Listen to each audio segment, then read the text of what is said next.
Greetings to all of you जी। Welcome to जहाज़ बिन सैन। आज हम डिस्कस करने जा रहे हैं जनरल नॉलेज अबाउट अर्थ, और हम कोशिश करेंगे इन तमाम क्वेश्चंस को, उन तमाम एमसीक्यूज़ को जो अक्सर कंपटीशन एग्ज़ाम में पूछे जाते हैं, आज हम कवर करें। तो सबसे पहले तो जो अर्थ है उसकी शेप के बारे में पूछा जाता है। तो जो कमीशन वर्ड इस्तेमाल करता है अर्थ के बारे में, वो जिरॉइड है या ऑब्लेड स्फीरॉइड है। तो अक्सर इसके अलावा भी ऑप्शंस कई वैलिड लगते हैं, जिस तरह अकेला अगर स्फेरिकल लिखा हो तो वो गलत है, या सर्कुलर लिखा हो तो वो भी गलत है। तो जो कमीशन वर्ड इस्तेमाल करता है वो जिरॉइड और ऑब्लेड स्फेरॉइड है। और ये कैसी शेप होती है जी? ये तकरीबन इस तरह की शेप होती है, बेज़वी। तो ये कोशिश किया करें, ख़ुद भी बनाया करें। जिन टीचर से हमने पढ़ी है उन्होंने हमें बड़े सलीके से, सर तौकीर ने उनका नाम है, बड़े अच्छे तरीके से कहा था एक एक चीज़ को बनाने के लिए। तो डायरेक्शंस के बारे में अक्सर क्वेश्चन आता है जी। क्वेश्चन नहीं आता है, बच्चों की क्यूरीज होती हैं कि कैसे कैसे बनाते हैं। तो जब भी हम कोई भी नक्शा पेपर पर ड्रॉ करते हैं तो उसके ऊपर हमेशा नॉर्थ होता है और नॉर्थ के ऑपोजिट हमेशा साउथ होता है, ये तो ऑब्वियसली बात है। उसके बाद हम दरमियान में लिखते हैं वर्ड वी, और जिस तरफ ई है वो ईस्टर्न साइड है और जिस तरफ डब्ल्यू है वो वेस्टर्न साइड हो जाती है। तो ये ऑब्लेट स्फीरॉइड की शेप होती है।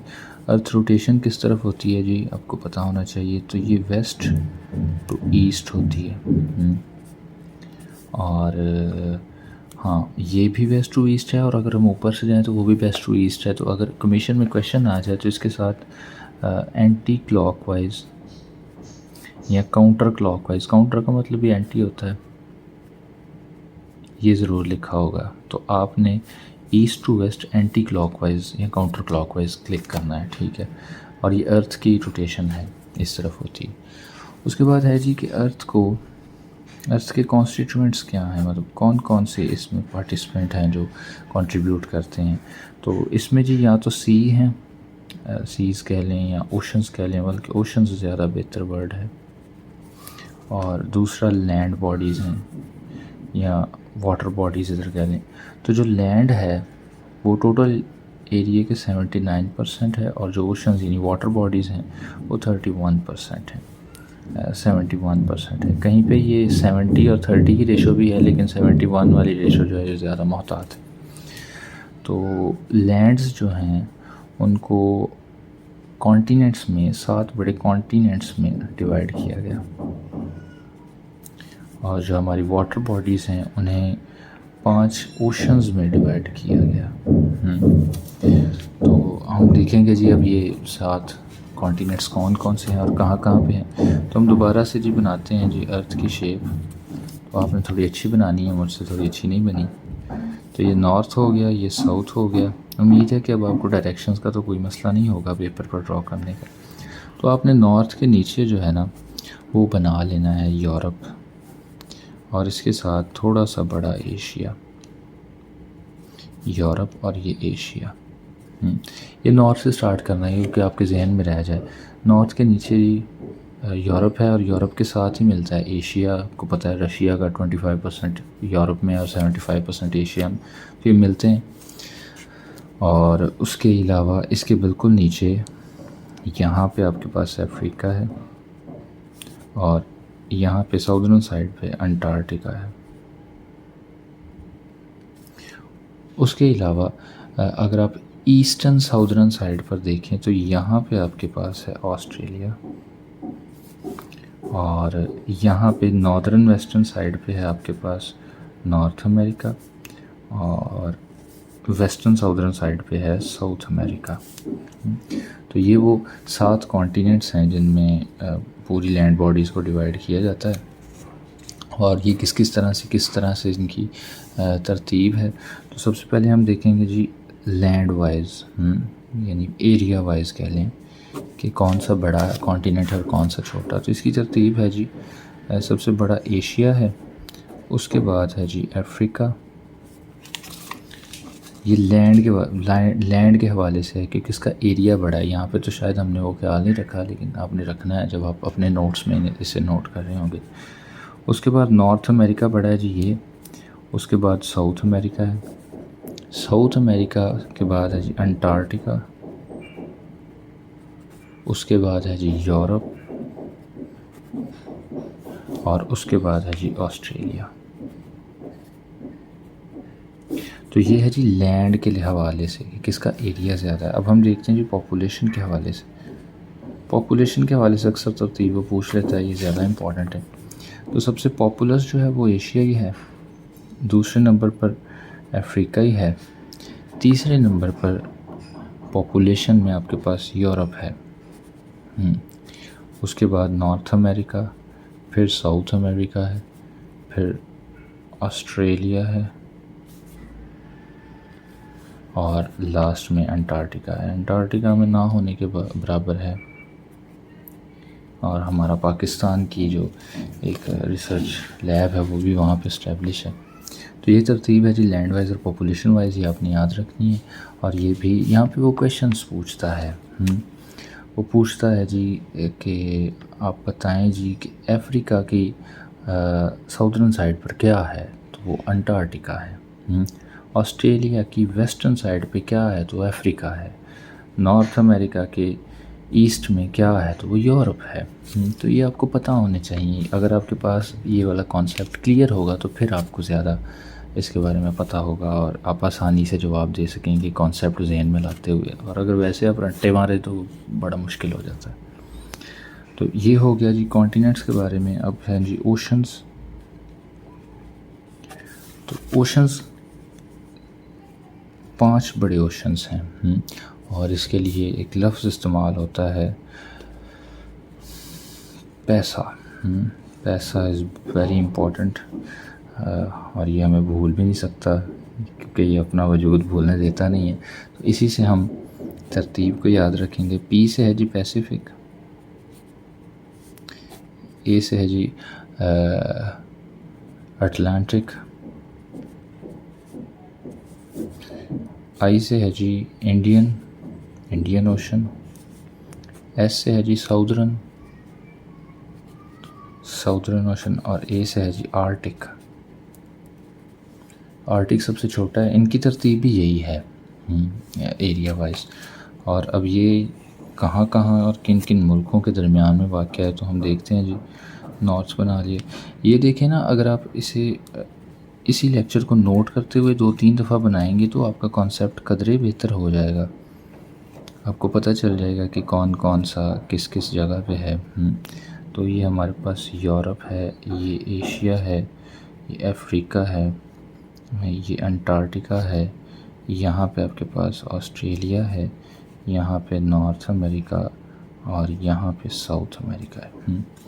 तो सबसे पहले तो आपको पता होना चाहिए जी कि पिछली पूरी साइड जो है, अगर मैं ये एनालॉजी यूज़ करूँ हमारे पैसिफिक के लिए, तो पिछली बैक साइड जो सारी है उस पर पैसिफिक है, पैसिफिक ओशन। और जो आपका अटलांटिक है वो इस पट्टी पर है। ये कितने मुल्कों को छूता है जी, इसके लिए मैं ये एनालॉजी यूज़ करता हूँ जी।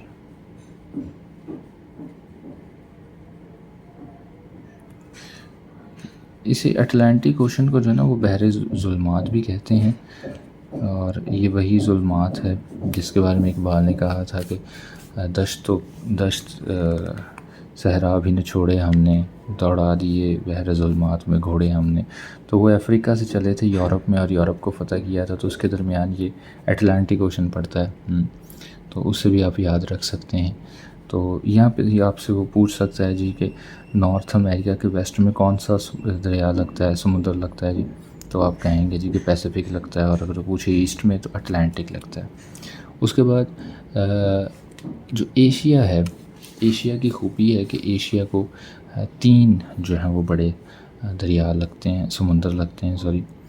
तो एक को हम एनालॉजी बना लेते हैं ऐसे,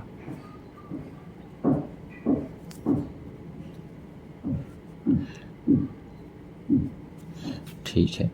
और ये जो है इसे मैं कह देता हूँ जी अटलांटिक। मैं ये समझता हूँ कि जब आप नोट कर रहे होंगे तो आपको ये सारा कुछ साफ समझ में आ जाएगा क्योंकि हम लिख रहे हैं, ठीक है। और ये जिसको हमने राउंड इन बॉल से ज़ाहिर किया है, ये इंडियन ओशन है। तो इंडियन ओशन अफ्रीका को भी लगता है, ऑस्ट्रेलिया को भी, और यूरोप को भी लगता है, एशिया को भी लगता है, ठीक है। और इंडियन ओशन के बाद इस साइड पे ये जो थोड़ा सा है, इसे हम आर्टिक कहेंगे। आर्टिक ओशन ये सबसे छोटा है, यहाँ पे सारा पैसिफिक है। वो पूछ सकता है जी कि ऑस्ट्रेलिया की ईस्टर्न साइड पे क्या है, तो पैसिफिक है।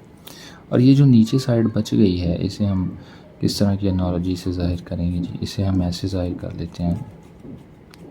तो ये जो है ये साउदर्न है, तो ये तरतीब है। और अगर आप इसे थोड़ा अच्छा करके बनाएंगे और बार बार बनाएंगे और ख़ुद पढ़ने के बाद किसी और को भी पढ़ाएंगे तो फिर आपको बड़ा क्लियर हो जाएगा, ठीक है।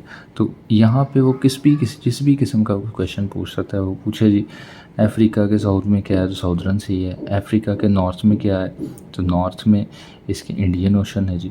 वो वेस्टर्न नॉर्दर्न साइड पर पूछे तो वो आपके पास है जी अटलांटिक है। तो इस तरह से कहते हैं। तरतीब के लिहाज से पैसिफिक सबसे बड़ा है, अटलांटिक उससे छोटा, फिर इंडियन, फिर साउदर्न, फिर आर्टिक। ये हो गई जी। उसके बाद जी अर्थ के बारे में कुछ और भी क्वेश्चंस होते हैं मास वगैरह से रिलेटेड, तो वो हम देख लेते हैं कि क्या क्या है और किस किस तरह से हैं। सबसे पहले तो ये आता है जी अर्थ की इकलौता सियारों में जब हम सोलर सिस्टम करेंगे, सेलेस्टियल बॉडीज़ के बारे में पढ़ेंगे, तो ये इकलौता है जिसे ब्लू प्लैनेट कहते हैं। और अब तक यही इतलात हैं कि सिर्फ इस पे ज़िंदगी है, ठीक है। 71% वाटर बॉडीज़ हैं और 29% लैंड बॉडीज़ हैं, तो ये भी हमने डिस्कस कर लिया। उसके बाद इसकी एज है जी 4.54 बिलियन ईयर्स। तो ये भी और पता होना चाहिए आपको 4.54। जब हम मून की बात करेंगे तो उसकी 4.6 है आई थिंक, ऐसा कुछ, वो हम स्पेसिफिकली करेंगे। मास है जी 6 × 10⁻24 किलोग्राम इसका मास है। और ये थोड़ा नहीं है, बहुत ज़्यादा है जब ये सारे ज़ीरोज़ आप लगाएंगे। और इक्वेटोरियल डायमीटर, हाँ ये आपको पता होना चाहिए। हमारा जो अर्थ है ना, उसके सेंटर से एक लाइन गुज़र रही है जो इसको 2 खित्तों में डिवाइड कर देती है। तो वो लाइन जो इसे 2 खित्तों में डिवाइड करती है, हम उसे वो ट्रॉपिक्स का नाम देते हैं। ट्रॉपिक्स मुख्तलिफ़ चीज़ों के, तो वो किस तरह से हैं वो भी हम देखेंगे। ये जो लाइन है जिसके ऊपर मून ट्रैवल करता है और सन भी इसी पे ट्रैवल करता है, वो किस तरह से करता है वो हम बाद में देखेंगे कि यहाँ से वो इक्विनॉक्स और उसका चलें, बल्कि उसका भी वो कर ही लेते हैं। पहले ये डिस्कस कर लें, फिर उसे देखते हैं इक्विनॉक्स और सोलेस्टिस को। तो इसको हम डिवाइड करते हैं जी ट्रॉपिक ऑफ कैंसर और ट्रॉपिक ऑफ कैप्रिकॉन में। तो ऊपर वाला ट्रॉपिक ऑफ कैंसर है,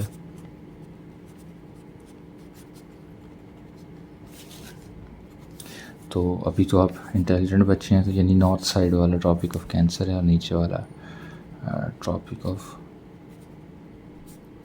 नॉर्थ, ये साउथ साइड वाला है। तो ये है जी कुछ इन्फॉर्मेशन इसके हवाले से। इसके अलावा जो एवरेज इक्वेटोरियल डायमीटर जो सबसे कम डायमीटर है वो है जी इसका 12,756 भी है, कहीं पे 54 भी है किलोमीटर, लेकिन 56 वाले की ज़्यादा चाहते हैं। और चूँकि ये देखें स्फीरॉइड है, तो अगर हम इस कॉर्ड पे देखेंगे तो इसका और एरिया होगा, इस पे और होगा, इस पे और होगा। तो जो डिफरेंस है मैक्स और मिनिमम डायामीटर में वो कितना है जी, वो है 43 किलोमीटर का। ये क्वेश्चन आया हुआ है कि अर्थ के मैक्सिमम डायामीटर और मिनिमम डायामीटर में फ़र्क कितना है। वो 43 किलोमीटर का है, ठीक है जी। अर्थ के बारे में ये इन्फॉर्मेशन हो गई। उसके बाद हम देखते हैं जी इक्विनॉक्स को, जिसे हम बात कर रहे थे कि इक्विनॉक्स क्या होता है और दूसरा सोलेस्टी क्या होती है। तो हम जानते हैं जी ये हमारी अर्थ है, ये इक्वेटर है, ये नॉर्थ है, ये साउथ है, ये ईस्ट है, ये वेस्ट है। तो सूरज जो है वो एक ही पाथ पे ट्रैवल नहीं करता। या कह लें कि हमारी जो ज़मीन है वो हमने तो सुना है ना कि वो बिल्कुल या तो गोल इस तरह से घूमती है या सूरज के गिर्द घूमती है। तो वो सूरज के गिर्द घूमते हुए एक थर्ड किस्म की मोशन भी करती है, जिसकी वजह से जो पाथ है सूरज का वो कुछ इस तरह का हो जाता है, इस तरह का कह लें एक साल में। हाँ, ये तो हमने डिस्कस किया ही नहीं कि हमारी जो अर्थ है वो अपनी रोटेशन जो है जो अपने एक्सिस की कहते हैं जिसकी वजह से दिन और रात बनते हैं, यहाँ पे लिख लेते हैं। वो हमने पढ़ा है 24 घंटों में पूरी करती है, लेकिन वो 23.56 मिनट्स में और कुछ सेकंड भी हैं उसकी वजह से करती है। और इसके अलावा डिस्कस करने वाली चीज़ों में हमारे पास वो भी है, क्या नाम लेते हैं उसका, 56 मिनट 04 मिनट में पूरा करती है, यानी 23 घंटे 56 मिनट और 4 सेकंड में पूरी करती है।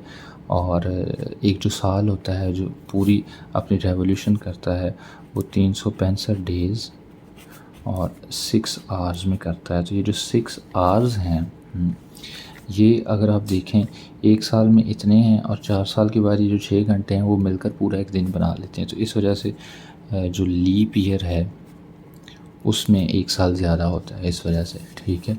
तो 23 घंटे 56 मिनट 56 मिनट और 4 सेकंड में वो अपना वो करता है। तो इक्विनॉक्स को हम डिस्कस कर रहे थे जी कि इक्विनॉक्स क्या होता है और इक्विनॉक्स किन किन डेट्स पे होता है। तो इक्विनॉक्स वो वाली डेट्स होती हैं इस वक्त डेज़ और नाइट बराबर होती हैं, उनका इंटरवल। अक्सर आपने सुना होगा जी कि सर्दियों में रातें लंबी होती हैं, दिन छोटे होते हैं, और गर्मियों में रातें छोटी होती हैं, दिन लंबे होते हैं। तो ये सूरज की मूवमेंट की वजह से होती है। ये जिस पोर्शन में करता है ये 23.5 डिग्री और ये भी 23.5 डिग्री जो है हमारे इक्वेटर के आसपास ही जो है वो मूव करता है। और ऊपर वाले को हमने ऊपर भी कह दिया है जो ट्रॉपिक ऑफ कैंसर और कोपर्निकस, तो वो हो जाता है।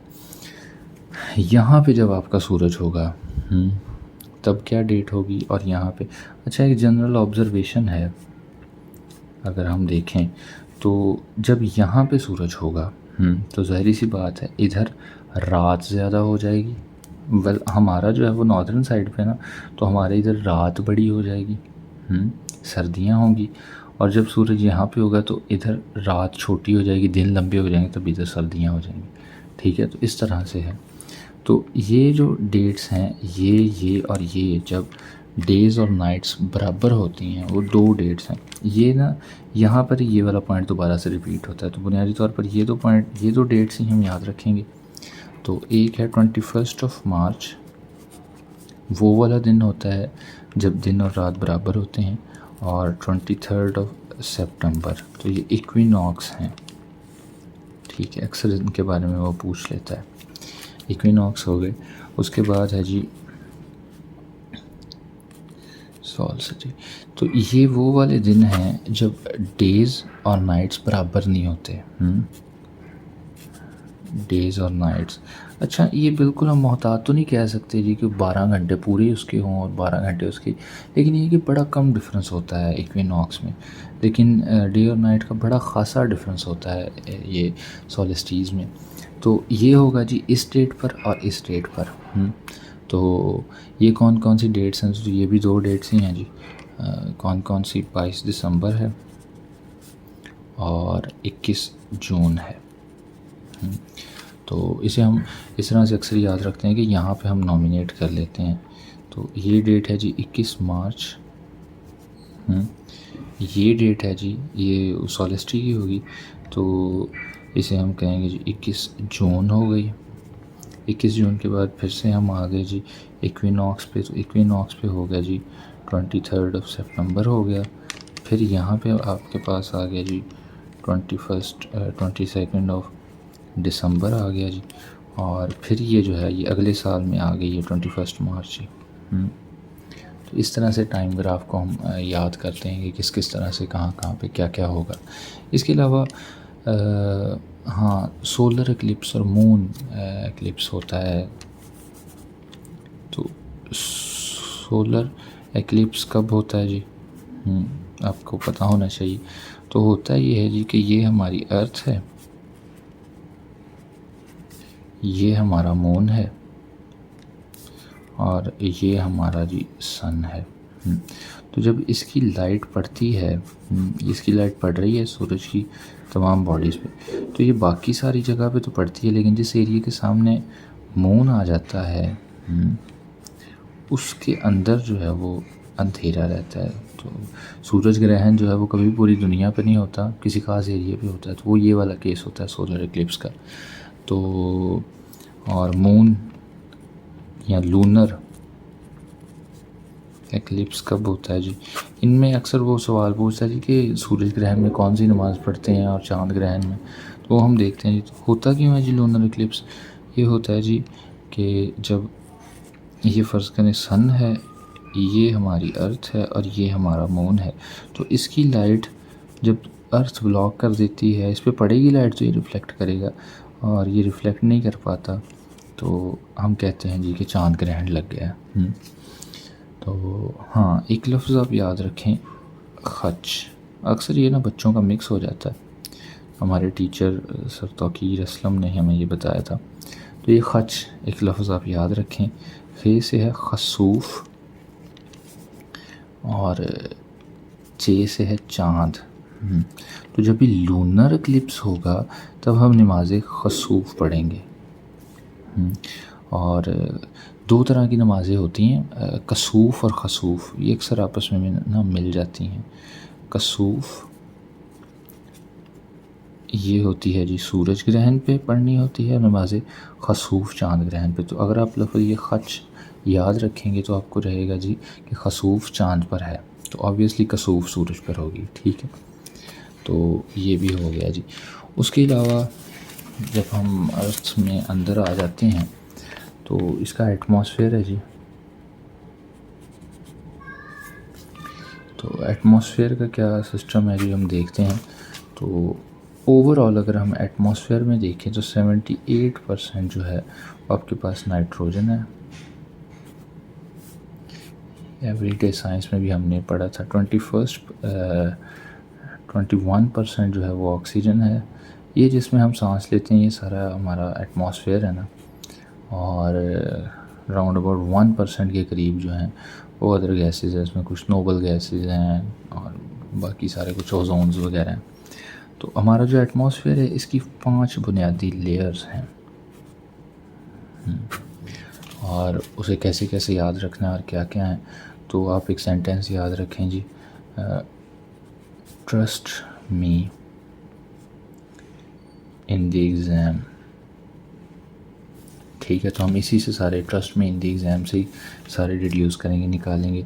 तो सबसे पहले तो ट्रस्ट है, तो ट्रस्ट से हम निकालेंगे जी सबसे पहले ट्रोपोस्फेयर, और ट्रस्ट से ही हम निकालेंगे स्ट्रेटोस्फेयर। ठीक है, अब ये जो मी है इससे हम निकालेंगे मीज़ोस्फेयर। इसकी क्या क्या हाइट होती है, कहाँ तक होता है वो हम देखते हैं अभी। तो ट्रस्ट मी इन जो है ना ये आयनोस्फेयर होता है, लेकिन ये अगर हम शामिल करें तो 6 लेयर्स हो जाती हैं। ये ख़ास रीजन होता है, उसे ज़्यादा इंपॉर्टेंस नहीं दी जाती अक्सर किताबों में, लेकिन अगर आप उसे पूछ ले तो आपको पता होना चाहिए कि मेज़ो के बाद है। और डी से आप निकालें जी थर्मोस्फेयर, और एग्ज़ाम से निकालें जी एग्जोस्फेयर। ठीक है, तो ये कैसे कैसे होते हैं और इसकी हाइट क्या होती है। तो फ़र्ज़ करें जी हम यहाँ पे बनाने की कोशिश करते हैं। ये है जी आपकी अर्थ की सरफेस और ये है जी वो बार जिसके लॉन्ग हमने स्टडी करना है। तो सबसे पहले जो है 1 to 15 किलोमीटर जो है वो ट्रोपोस्फेयर है। ठीक है, और ये वही लेयर है जिसमें ज़िंदगी भी पॉसिबल है, लाइफ इसमें एग्जिस्ट करती है। उसके बाद है जी स्ट्रेटोस्फेयर। और स्ट्रेटोस्फेयर है जी 15 से 50 किलोमीटर तक, और ये वो लेयर है जिसमें ओजोन भी लाई करती है। इसमें लाइफ लाई करती थी, हम जो सांस ले रहे हैं तो ये ट्रोपोस्फेयर में है, तो इसमें ओजोन करती है जी एग्जिस्ट। अगर स्पेसिफिकली वो आपसे पूछ ले तो 18 से 20 किलोमीटर की हाइट पे जो है वो एग्जिस्ट करती है। जो तीसरी है जी मेसोस्फेयर आपके पास, वो है जी आपकी 50 से 85 किलोमीटर के अलॉन्ग। और मेसोस्फेयर जो है इसमें ये जो वेदर सैटेलाइट्स हैं, जो हमारे वेदर वगैरह के बारे में बताते हैं, वो सारे इस मेसोस्फेयर में होते हैं। उसके बाद आयनोस्फेयर है, वो हम डिस्कस नहीं करते। और फिर है थर्मोस्फेयर। तो थर्मोस्फेयर में हमारे जो ये कम्युनिकेशन सैटेलाइट्स वगैरह हैं, वो हैं जो हमारा मास कम्युनिकेशन है, तो ये 85 से लेके 600 किलोमीटर तक, अक्सर 500 भी होता है लेकिन 600 किलोमीटर ज़्यादा किताबों में है। तो इसमें हमारी जो कम्युनिकेशन सैटेलाइट्स हैं वो मौजूद हैं। और उसके बाद आगे जो है जी वो एक्सोस्फेयर है, ठीक है। तो ये फिर 1000 किलोमीटर और उसके भी बाद तक इसे ही हम कंसीडर करते हैं कि एक्सोस्फेयर ही चल रहा है। तो ठीक है, इसमें वो स्पेस शिप्स वगैरह, इसमें प्रेशर बहुत ज़्यादा कम हो जाता है, वो सारी इसमें ट्रैवल करती हैं और इससे निकलना होता है। ये बड़ा मुश्किल स्टेप होता है। चंद्रयान भी जो था वो पिछली दफ़ा निकलते निकलते यहाँ पे उसका वो प्रोपेलर सा मसला कर रहा था। तो ये है जी trust me in the exam, हमने पढ़ा जी ट्रोपोस्फेयर, स्ट्रेटो, मेसो, थर्मो और एक्सोस्फेयर, ये 5 वो लेयर्स हो गई अर्थ के क्रस्ट के बारे में। अच्छा, उसके बारे में उसके बाद वीडियो कितनी जी, आधे घंटे की हो गई है। तो अभी और भी काफ़ी सारी चीज़ें हैं अर्थ के बारे में, तो वो हम कोशिश करेंगे कि आने वाले किसी भी दिन किसी भी लेक्चर में डिस्कस करें। जाते जाते इसकी प्लेट्स के बारे में ना बस थोड़ा सा आपको बताते जाएं कि इसकी जो प्लेट्स हैं वो किस तरह से एडजस्ट होती हैं। तो सबसे पहले तो इसकी कंपोजिशन है ना, ठीक है। तो कंपोजिशन में सबसे पहले आपके पास जो बाहरी लेयर है, अभी हमारे पास है गुंजाइश, तो हमारे पास वो होती है क्रस्ट, हम उसे कहते हैं, और ये तकरीबन 1% होती है, ठीक है। उसके बाद आपके पास है जी मेंटल नाम की एक लेयर है, तो ये 82% होती है। और जो थर्ड लेयर होती है वो कोर होती है, और ये टोटल का 17% होती है, ठीक है। और कोर का टेम्परेचर भी जो है वो कुछ सवालों में पूछा गया, तो वो 3000 डिग्री सेंटीग्रेड होता है, ठीक है। तो इसमें लिक्विड फेज़ भी होता है और सॉलिड फेज़ भी होता है, और वो मूव कर रहे होते हैं। इस वजह से हमारी जो अर्थ है वो मैग्नेट के तौर पर एक्ट करती है। और हाँ, प्लेट्स का हम कह रहे थे, तो प्लेट्स कितनी हैं जी? 15 हैं आमतौर पर कहा जाता है, और ये सारी मेंटल में एग्जिस्ट करती हैं। मेंटल वो जो 82% हमारा कवर किया हुआ था। तो ये कोर है, ये मेंटल है, और ये ऊपर जो है वो बाहर वाली ये क्रस्ट है। हम क्रस्ट के ऊपर चलते हैं, ठीक है। वो किस किस तरह से है और किस किस तरह से नहीं है वो हम बाद में डिस्कस करेंगे, लेकिन ये इतना इम्पोर्टेंट नहीं है। अक्सर बड़ा कम पूछा गया है इनके बारे में कि ये क्या है क्या नहीं। अब हम ना थोड़ा सा रिवाइज़ कर लेते हैं ताकि हमें याद रहे चीज़ें। तो जी हमने अर्थ के बारे में स्टार्ट की है जी पढ़ना। आज जनरल नॉलेज का टॉपिक था। हमने कहा जी इसकी शेप होती है जिरॉइड या ऑब्लेट स्फेरॉइड। तो अगर एमसीक्यूज़ में ये 2 ऑप्शंस मौजूद हों तो इनमें से जिरॉइड को करना है, और अगर ये ना हो, इनके अलावा बाकी हैं, तो फिर इन दोनों में से किसी को करना है। डायरेक्शंस का कहा जी कि पेपर पे ड्रॉ करते हुए हमेशा ऊपर नॉर्थ और नीचे साउथ, और वी लिखना है, डब्ल्यू वाली साइड पे वेस्ट और इधर ईस्ट।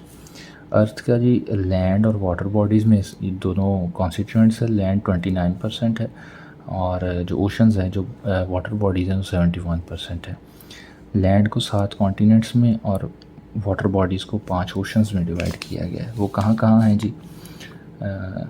हमने नॉर्थ के नीचे जी यूरोप बनाया, उसके साथ एशिया बनाया, उसी सीध में अफ्रीका बनाया और उसके नीचे अंटार्कटिका बनाया।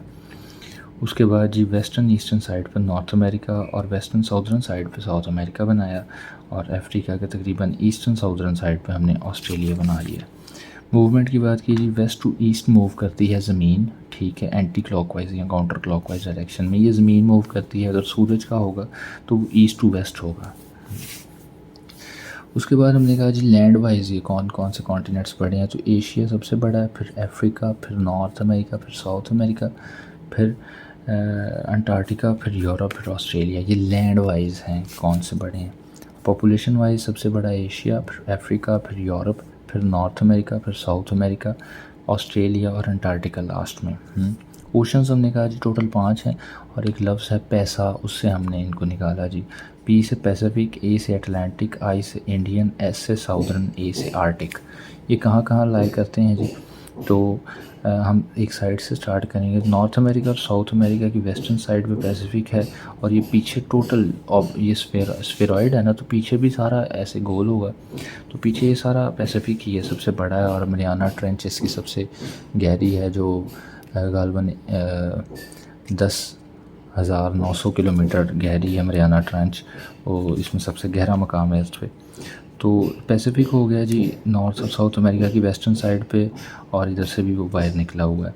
और नॉर्थ अमेरिका और साउथ अमेरिका, यूरोप और अफ्रीका, इनके दरमियान ये जो है वो अटलांटिक है, और बहर ज़ुल्मात इसे कहते हैं। और वो जो मशहूर शेर है इकबाल का कि बहर ज़ुल्मात में भी दौड़ा दिए घोड़े हमने, वो इसी के बारे में है, क्योंकि अफ्रीका से यूरोप गए थे वो हमला करने के लिए मुसलमान। उसके बाद हमने कहा जी एशिया, अफ्रीका और यूरोप के दरमियान में जो है वो इंडियन ओशन है, और इंडियन ओशन इन तीनों को मिलाता है। उसके बाद कहा जी यूरोप और एशिया की नॉर्दर्न साइड पे आर्टिक ओशन है, और ये सबसे छोटा ओशन है। इधर ये फिर पैसिफिक आ जाएगा, और नीचे इन तीनों मुल्कों के नीचे और अंटार्कटिका की तरफ साउथ की तरफ साउदर्न सी है। तो ये हो गया जी इसके बारे में। उसके बारे में कुछ जनरल इन्फॉर्मेशन थी। ज़मीन को जी ब्लू प्लैनेट कहा जाता है, और 71% वाटर, 29% लैंड है। 4.54 बिलियन ईयर्स इसकी एज है। 6 क्रॉस 10⁻24 किलोमीटर इसका किलोग्राम इसका मैस है। इक्वेटोरियल डायमीटर 12,755 या 56 जो भी किलोमीटर, और मैक्सिमम और मिनिमम डायमीटर, चूँकि ये जिरॉइड है तो सारे कॉर्ड्स का एक जैसा डायमीटर नहीं होगा, तो मैक्स और मिनिमम के दरमियान 43 डिग्री का फ़र्क है। ये अपनी एक रेवोल्यूशन, एक रोटेशन जो है वो पूरी करता है 23 घंटे 56 मिनट्स और 4 सेकंड्स में, और अपने एक साल का चक्कर जो है वो 365 दिन और 6 घंटों में पूरा करता है। और ये 6 घंटे 4 साल के बाद 24 आवर्स बन जाते हैं, यानी एक दिन बन जाता है। तो उस दिन 366 दिन होते हैं, और एक दिन एक्स्ट्रा होता है, और वो कौन सा होता है, वो 29 फ़रवरी होता है। और अभी जो अमेरिका और अफ़गानिस्तान के दरमियान मुआहदा हुआ था, वो भी इसी डेट को हुआ था इसे यादगार बनाने के लिए। मूवमेंट हमने कहा जी इक्वेटर है जो जिस पर मून जो है वो ट्रैवल करता है, और हम देखते हैं कि उसकी मूवमेंट जो है सन की वो 23 डिग्री झुकाव के साथ है। तो ये उसका पाथ है सन का। तो हमने सन को कहा जी कि डे और नाइट्स या तो बराबर हो सकती हैं और या बराबर नहीं हो सकती। जो अगर बराबर होगी तो इक्विनॉक्स होगा, और बराबर नहीं होगी तो वो सोलेस्टिस होंगी। इक्विनॉक्स की डेट्स जो हैं हमने यहाँ पे स्टार्ट किया जी 21 मार्च जो है वो तब दिन और रात बराबर होते हैं। ऊपर जो है वो ट्रॉपिक ऑफ कैंसर है, नीचे ट्रॉपिक ऑफ कैप्रिकॉर्न है, ठीक है। तो हम ट्रॉपिक ऑफ कैंसर में रिलाई करते हैं नॉर्थ की साइड पे, ठीक है। 21 मार्च को दिन और रात बराबर होते हैं, 21 जून को बराबर नहीं होते, फिर 23 सितंबर को बराबर होते हैं, और 22 दिसंबर को बराबर नहीं होते, और फिर से 21 मार्च वाला साइकिल शुरू हो जाता है, और ये दोबारा होते रहते हैं डेट्स। इसी तरह से आपने अपने नोट्स में बना लेनी है। सोलर इक्लिप्स हमने कहा जी कि वजह ये होती है कि मून दरमियान में आ जाता है और पीछे रोशनी नहीं पहुंचने देता, तो मून सोलर इक्लिप्स हो जाता है। लूनर इक्लिप्स हो जाता है जी जब अर्थ सेंटर में आ जाती है और मून पर रोशनी पड़ती नहीं है जो वो रिफ्लेक्ट कर सके, तो इस वजह से। खच का लफ्ज़ हमने याद रखिए जी कि खसूफ़ पढ़नी है जब चांद ग्रहण हो, खसूफ़ पढ़नी है जब चांद ग्रहण हो, और कसूफ़ पढ़नी है जब सूरज ग्रहण हो। एटमॉस्फेयर की तरफ आ गए जी हम।